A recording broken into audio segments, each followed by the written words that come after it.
بسم اللہ الرحمن الرحیم اولئک الذین اشتروا الضلالۃ بالہدی فما ربحت تجارتہم وما کانوا مہتدین۔ یہ وہ لوگ ہیں جنہوں نے ہدایت کے بدلے گمراہی خریدی تو ان کا سودا کچھ نفع نہ لایا اور وہ سودے کی راہ جانتے ہی نہ تھے۔ اشتروا الضلالۃ بالہدی، یہی وہ لوگ ہیں جنہوں نے ہدایت کے بدلے گمراہی خرید لی۔ ہدایت کے بدلے گمراہی خریدنا یعنی ایمان کے بجائے کفر اختیار کرنا نہایت خسارے اور گھاٹے کا سودا ہے۔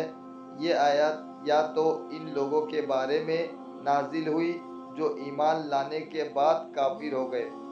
یا یہودیوں کے بارے میں نازل ہوئی جو پہلے تو حضور پور نور صلی اللہ تعالی علیہ وسلم پر ایمان رکھتے تھے، مگر جب حضور اقدس صلی اللہ تعالی علیہ وسلم کی تشریف آوری ہوئی تو منکر ہو گئے۔ یا یہ آیت تمام کفار کے بارے میں نازل ہوئی اس طور پر کہ اللہ تعالیٰ انہیں فطرت سلیم عطا فرمائے، حق کے دلائل واضح کیے، ہدایت کی راہیں کھولے، لیکن انہوں نے عقل و انصاف سے کام نہ لیا اور گمراہی اختیار کی تو وہ سب سے زیادہ نقصان اٹھانے والے تاجر ہیں کہ انہوں نے نفع ہی نہیں بلکہ اصل سرمایہ بھی تباہ کر لیا۔